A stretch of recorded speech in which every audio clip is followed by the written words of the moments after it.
Hello, sports fans and baseball fans out there. It's me, Sportsman Z, Bob Zolke, and today I'm going to go over the parameters of a new league that I'm going to try.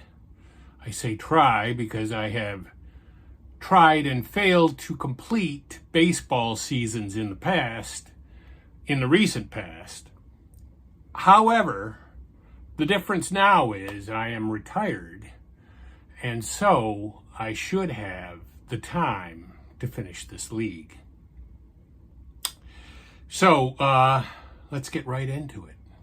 It's going to be a 10-team league. It's not going to be a regular size league, and it's not even going to be a regular, season. It's going to be a fantasy league of different teams and different mixes. And it's going to be a lot of fun, I hope. Anyway, it's going to be a 10-team league, 162 game schedule. I don't think, I made the schedule. I don't think every team plays every team, but it's close. It's, close enough for government work. So I'm going to stick with the schedule that I came up with because I came up with a schedule that comes out to exactly 162 games. So we're going to go with that. We're going to use the DH in this replay, which really isn't a replay, as you'll see, because there's one team that never existed, and we're going to throw that team in there. We're going to go with the DH. There's a couple reasons for that. The first reason is that there are going to probably be guys who are fives at their position or don't have a position at all on the card. And there has to be a vehicle for those guys to be able to play. So I'm going to stick with that. We're going to go with that. Now, we are going to be using the advanced rules minus the ballpark effects. I'm not going to incorporate ballparks or ballpark effects. So we're just going to read the reading off the card the way it is. The reason for that is bias. We all have bias. We're all humans and we all have biases. And if I were to pick out the stadiums, like, for instance, the Chicago White Sox will be in the league. If I were to pick out the stadium that I wanted for the White Sox, regardless of whether I thought it would help the White Sox or not, there could be a bias there in picking it. Whereas if I was doing, let's say, the 2024 season, I would use the 2024 Chicago White Sox ballpark because I wouldn't have a choice. But this is going to be teams from across different seasons, although the White Sox that I will use will be the 2024 White Sox because they were epically bad. And that will be a lot of fun to play and see if they can beat one particular team, the made-up team, and we'll get to that. But it'll be interesting. We are not going to use the ghosty on second rule because it's a stupid rule. So if games go into extra innings, they go into extra innings. If games go to the 43rd inning, they go to the 43rd inning. That's just how it's going to be. Stupid rule. For reasons that will be obvious, overuse will be allowed. I will try not to epically abuse overuse, but it will be allowed because there are just situations where I wouldn't be able to get a team through the season if I couldn't overuse guys. So And there's going to be guys with, there's going to be relievers with like I think I've got Brandon Workman, relief pitcher on the 2020 Imagined Red Sox. That's the Red Sox team that'll be in the league. He had like 8 innings. Now, I'm not going to limit him strictly to 8 innings, but I don't foresee getting him up to like 50 or 56 or 60 innings. But we'll see how that works. I do have a minor league. I have made a minor league of guys that any team can bring up whenever they need them. Now, I emphasize the words need them. If a team has a guy that's injured for a long time, and I will get to that too. If we have a guy that's a team that has too many injuries at one time, or one guy is out for the season or whatever, I will consider bringing up a replacement from that minor league. That minor league has 2 starting pitchers, 4 relief pitchers, 2 middle infielders, 3 outfielders, I think 3 catchers, and 3 first base DH types. Again, that'll be at my discretion whether I think the team needs it or not. And finally, we will use the injury chart on the basic side of the whatever you call that chart. What do they call it? Advanced strategy chart. We will use the injuries on that, with one exception, and it should still be a rare exception because I want it to be a rare exception. We will, if I roll a 20, and a 20 is usually a 15-game injury. If I roll a 20, I will roll it again. I will roll the 20-sided die again. And if we come up with a 19 or a 20, that guy is out for the season. Yeah. Because I think there should be an allotment for a guy to miss an entire season. I think it happens every season in baseball. Somebody misses an entire season, or most of one. So, think of DeGrom in his not-so heyday. Like this year, he's managed to stay healthy, but he's missed a lot of time. So that's how that's going to work. So let's go over the teams, and we will show you who we're going to have in this league.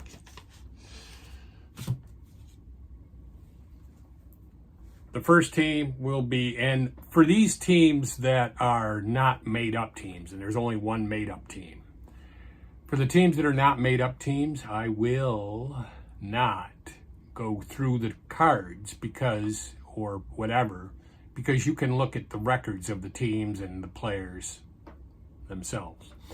The first team that we're going to have is the 1920 Cleveland Indians.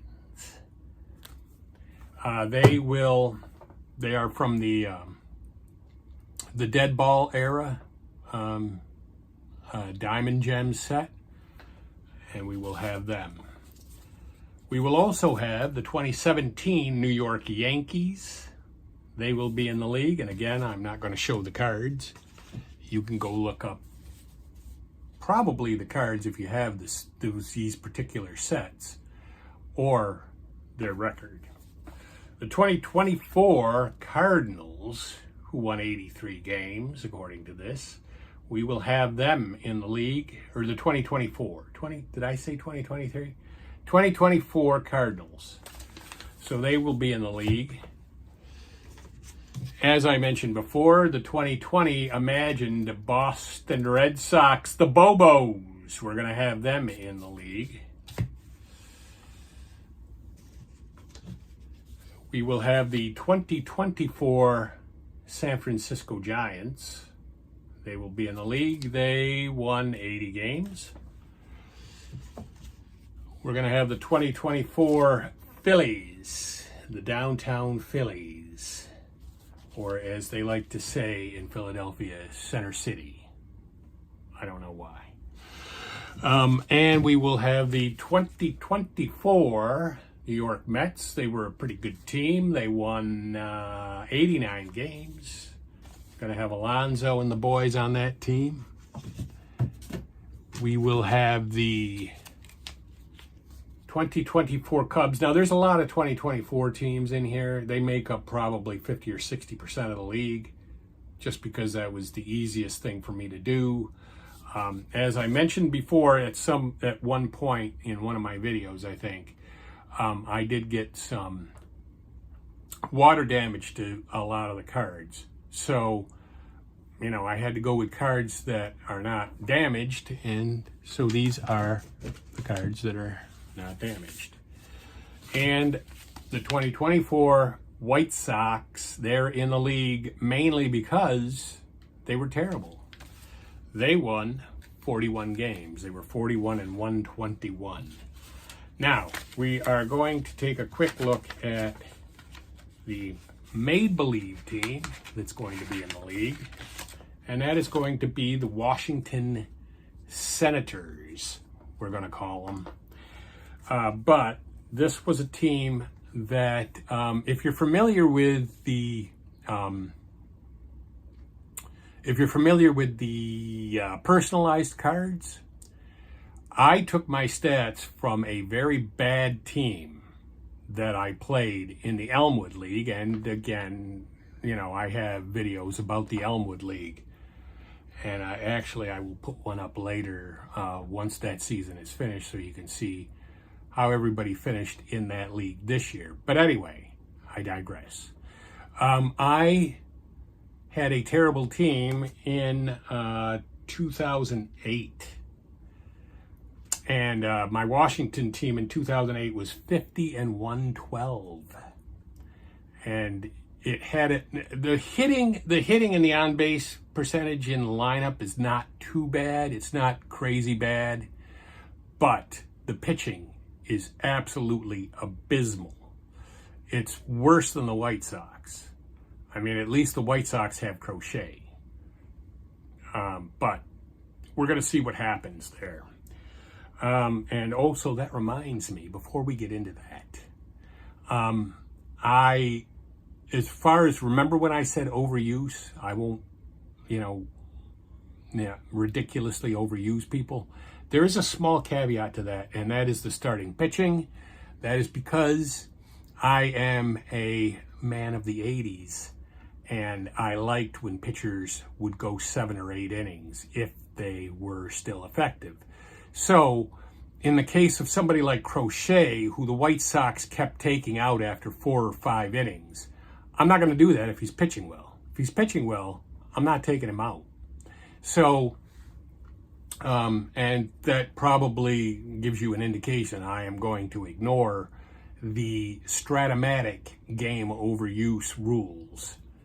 We are not going to do that. We're going to go by whenever a guy just happens to be getting slapped around, and we'll take him out then. So anyway, let's get into this Washington team. I think I've got the lineup on top.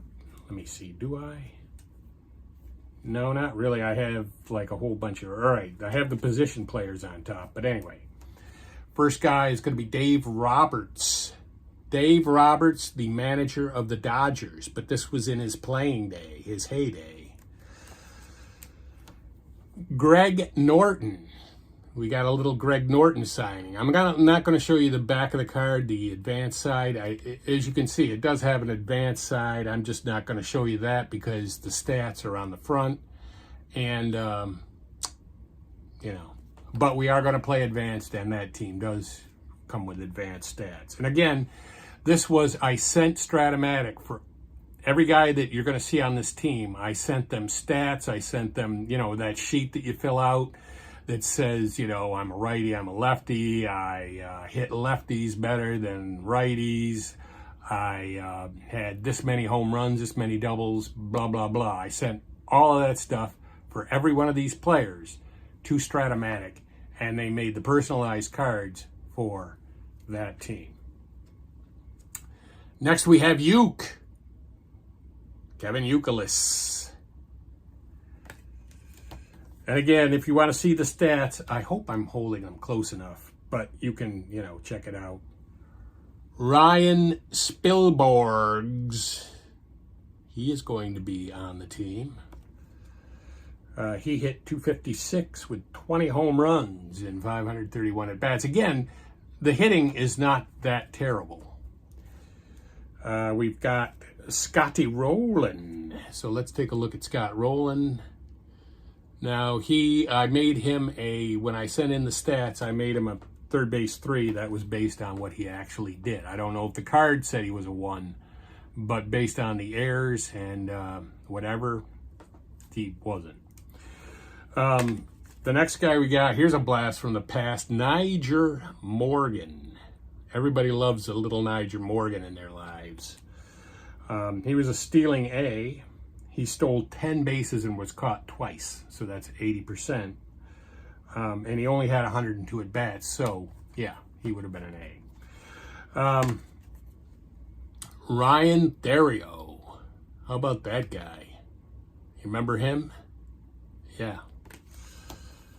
And again, the reason I'm showing you this team is because this was made-up stats for players that I had in a particular season, and they were from all different teams. So you couldn't look up what their record was. You couldn't look up their cards or any of that. Craig Biggio. We got the Biggio Meister. He's on the team. He batted .228. Yeah. Bobby Crosby. How about a little Bobby Crosby action? Yeah. I didn't say it was a perfect team offensively. Got Luis Gonzalez. Left field 3. And he had 9 home runs and 529 at-bats and hit .225. How about an aging Fred Lynn?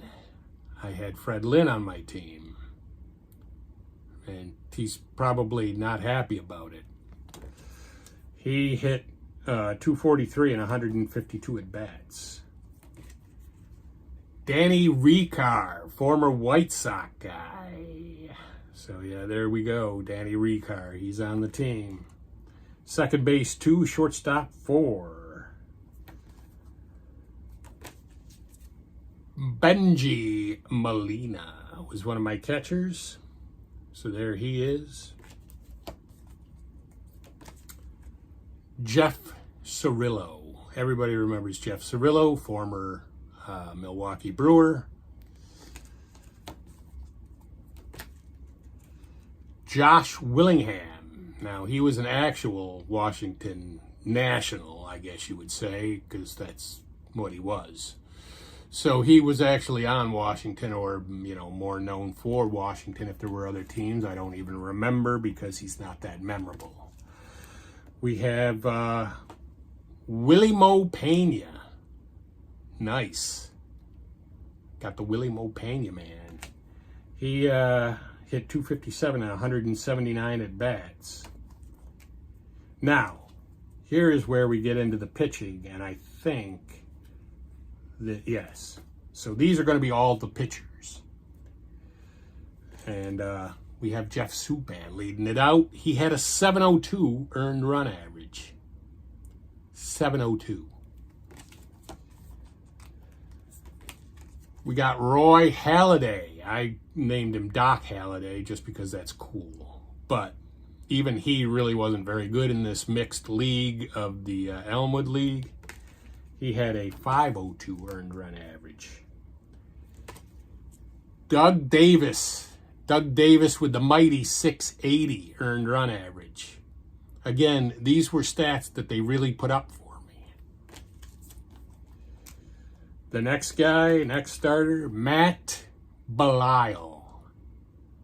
Everybody remembers Matt Belisle, right? Right. He had a 6.57 ERA for the Belial man.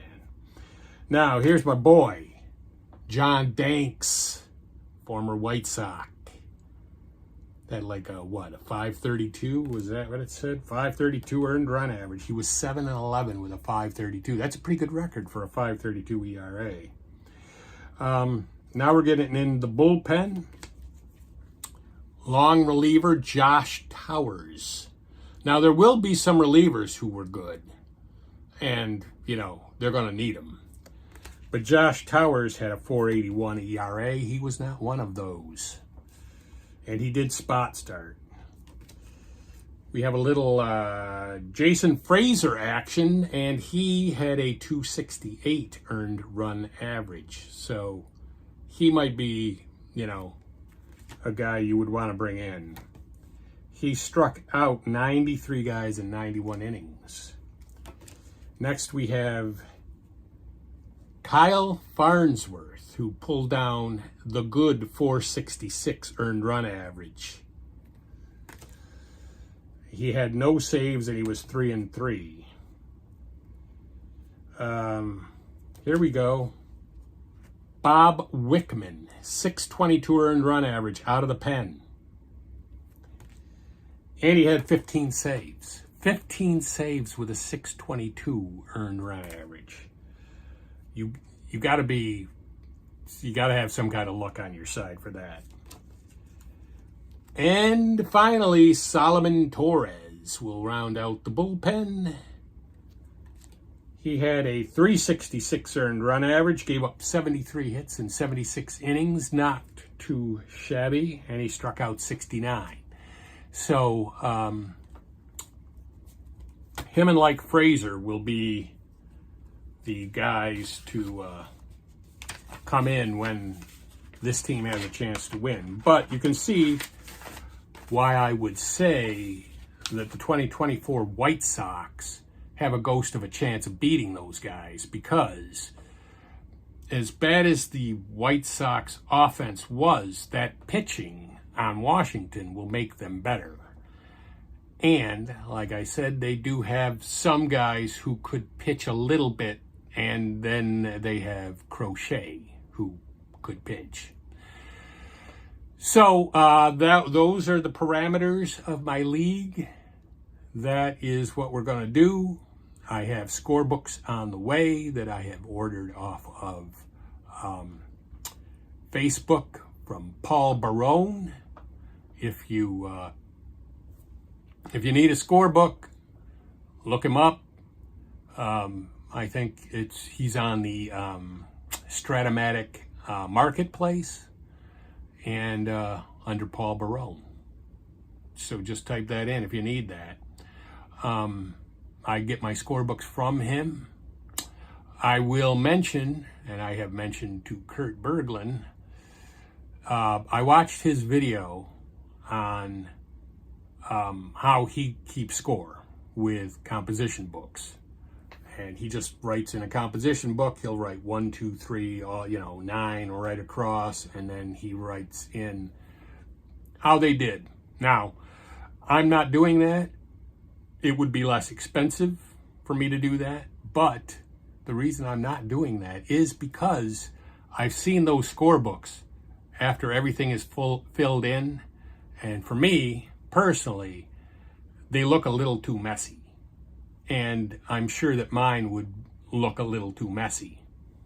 With the scorebooks, everything is a little bit neater, and it'll be quicker for me to tabulate the stats, which I am going to do. I didn't mention that. I am going to play every single game for every single team. Now, I don't know if you caught wind of that from the earlier descriptions, but that's what I'm going to do. So every team's record will be their record, which it would have to be, because, I have a make-believe team in here that never was a team. So that's it. I just want to let you know, because I said I would put this up to describe this season, and I will keep a spreadsheet of all of the stats for every team. As soon as the scorebooks come, I anticipate starting, And that will be it for me, Sportsman Z. Bob Zolke, signing off.